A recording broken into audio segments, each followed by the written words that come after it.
किसी भी एक्टिविटी पर फोकस नहीं करता, दूसरे बच्चों को धक्का मार देता है, कभी किसी को काट लेता है, कभी थूकता है, कभी दूसरी एक्टिविटीज करता है जो सोशली एक्सेप्टेबल नहीं है।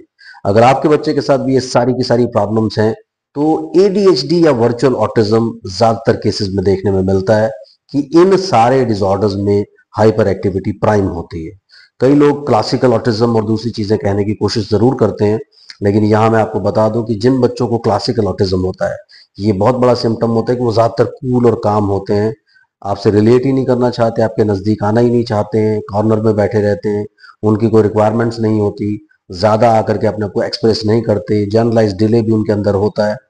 तो ये बड़ी सारी सिम्टम्स होते हैं जो क्लासिकल ऑटिज्म में होते हैं, लेकिन वर्चुअल ऑटिज्म और एडीएचडी में ज्यादातर हाइपर एक्टिविटी देखने को मिलती है। हाइपर एक्टिविटी कम डिग्री की भी हो सकती है, ज्यादा भी हो सकती है, लेकिन हाइपर एक्टिविटी जरूर होती है। दूसरे बच्चों को धक्का मार देना, किसी पे स्पिट कर देना, किसी को खींचना, नोचना, काटना, टेंट्रम्स थ्रो करना, ये सारे के सारे सिम्टम्स इनमें होते हैं। अब ये सिम्टम्स क्यों आ रहे हैं, आपको क्या डायग्नोसिस के लिए सारी की सारी चीजें देखना जरूरी है और कैसे मैनेज करें, क्या डाइट कंट्रोल से किसी चीज से कोई फायदा होने वाला है। चैनल को सब्सक्राइब कीजिए, लाइक कीजिए, शेयर कीजिए, पूरी दुनिया में फैला दीजिए। मुझसे कंसल्ट करने के लिए 8168790299 आप डायल कर सकते हैं। +91 जरूर लगाएं अगर आप इंडिया के बाहर से कॉल करने वाले हो। अगर आपको टॉपिक पसंद आ गया है, फटाफट से लाइक के बटन को हिट कर दीजिए, ताकि वीडियो को जब आप देखें उसके बाद समटाइम्स आप बिजी हो जाते हैं, मस्त हो जाते हैं और निकल जाते हैं वीडियो से बाहर और लाइक करना भूल जाते हैं। सो बात करते हैं हाइपर एक्टिविटी की। हाइपर एक्टिविटी में यूजली क्या होता है कि बच्चा टिक करके एक जगह पर नहीं बैठ सकता। दूसरी बात, वो एक जगह पे फोकस नहीं करेगा, सिखाने के लिए आप कोशिश करेंगे नहीं सीख पाएगा, आपको खींचने की, नोचने की, काटने की कोशिश करेगा, कभी किसी को धक्का मार देगा, कभी किसी के साथ उल्टा मिसबिहेव करने की कोशिश करेगा।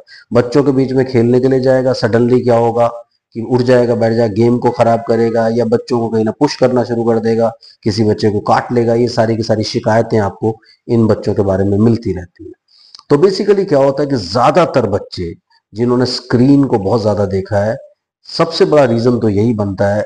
आजकल के जितने भी बच्चों को देखते हैं, चाहे वो वर्बल एडीएचडी हैं, नॉन वर्बल एडीएचडी हैं या वर्चुअली ऑटिस्टिक हैं, उन ज्यादातर बच्चों में स्क्रीन का एक स्ट्रॉन्ग हिस्ट्री रहता है। क्योंकि स्क्रीन से इतनी सारी इमेज शिफ्टिंग उनके ब्रेन में चलती रहती है, उनके माइंड में चलती रहती है कि वो बहुत ज्यादा चीजों को परसीव करने की कोशिश करते हैं, उनके पीछे दौड़ने की कोशिश करते हैं, क्योंकि इतनी इमेजिनेशंस बन जाती है। बहुत सारी स्क्रीन देखी है तो जो कुछ देखा है वो रिफ्लेक्ट होता रहता है।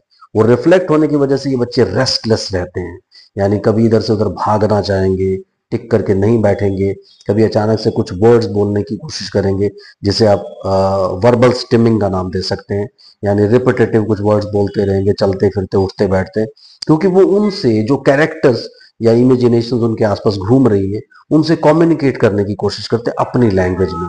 इसलिए स्टिमिंग बहुत ज्यादा आ जाती है, रिपीटेशन बहुत ज्यादा आ जाती है, कई बार रिपीटेटिव बिहेवियर होता है, हर चीज में रिपीट करने की कोशिश करते हैं। तो ये सारी की सारी चीजें देखने में मिलती है इन बच्चों में। सो कहीं ना कहीं रेस्टलेस रहते हैं। जब आप बैठाने की कोशिश करते हैं बांध करके इनको, तो वो एनर्जी कहीं चैनलाइज नहीं हो पाती। भागने से, दौड़ने से, एक्सरसाइज से धीरे धीरे ये प्रॉब्लम कम जरूर होती है, लेकिन जब आप बैठाते हैं किसी भी एक्टिविटी के लिए, क्योंकि इतना ज्यादा एनर्जी है कि वो चैनलाइज नहीं हो रही। अगर इनको सेंसरी रेगुलेशन का मौका ना दिया जाए या इमोशनल रेगुलेशन का मौका ना दिया जाए, तो ये सारी की सारी एनर्जी अंदर पेंट अप रहती है, यानी वो अंदर भरती चली जाती है और फिर सडनली एकदम से टेंट्रम आता है या इम्पल्स आएगा, इम्पल्सिव बिहेवियर आएगा, किसी को धक्का मार देना, काट लेना या एकदम से चीखना चिल्लाना शुरू कर देना। ये सारी की सारी चीजें इसी वजह से आती है, क्योंकि इतनी सारी एनर्जी, इतनी सारी थॉट्स हैं। तो बेसिकली आपको इसको ट्रीट करने के लिए क्या करना चाहिए, एक तो जैसे कोई रेपिटेटिव बिहेवियर आता है या जैसे कोई टेंट्रम आता है, अपनी या उसकी पोजीशन चेंज करने की कोशिश करें, क्योंकि अटेंशन सीकिंग भी काफी बार होता है और ये जानबूझ के इस तरह की एक्टिविटीज आती हैं कि आप किसी ना किसी तरीके से इनको अटेंशन देने की कोशिश करें। तो जब आप इनको उस पोजीशन से शिफ्ट करते हैं, या दूसरा जो आप इसमें मेथड ले सकते हैं वो है इग्नोरेंस। आई मीन इग्नोर करके आप ही वहां से निकल जाइए, क्योंकि यूजुअली ये सारी एक्टिविटीज आपके सामने ज्यादा होती है। जब आप इग्नोर करना शुरू कर देते हैं, ऐसा बिहेव करते हैं कि यार कुछ नहीं, मैं तो देख ही नहीं रहा हूं, तो ये जब चीजें आप करना शुरू करते हैं तो ये काफी हद तक हाइपर एक्टिविटी कम होती है। उसके अलावा फिजिकल एक्सरसाइज खूब करवानी बहुत इंपॉर्टेंट होती है। साइकिलिंग, स्केटिंग, स्विमिंग, जितनी भी आप ऐसी एक्टिविटीज ज्वाइन कर सकते हैं। कहते हैं ना कि ये बैलेंसिंग एक्टिविटीज होती है। अगर आपका बच्चा इनएक्टिव है यानी हाइपो एक्टिव है यानी एक्टिव ही नहीं है, लेथार्जिक है, आप एक्सरसाइज कराएंगे, फिजिकल एक्टिविटी कराएंगे तो वो एक्टिव हो जाएगा। अगर वो हाइपर एक्टिविटी है, उसमें उसके अंदर हाइपर एक्टिविटी है, वो हाइपर एक्टिव है, तो जब आप ये एक्सरसाइजेस कराएंगे तो एनर्जी चैनलाइज होगी तो वो नॉर्मल लेवल पे आएगा। सो यानी दोनों ही तरीके से एक्सरसाइज का, फिजिकल एक्सरसाइज का बहुत बेनिफिट है आपको।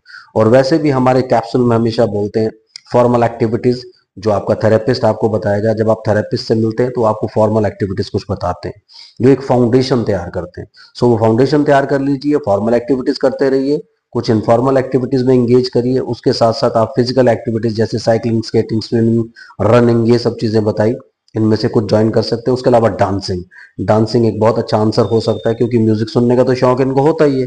म्यूजिक चला दें, विजुअल नहीं दिखाएं, म्यूजिक चला दें और डांस करना शुरू करें साथ में मिलजुल करके, जिससे कि एनर्जी चैनलाइज हो।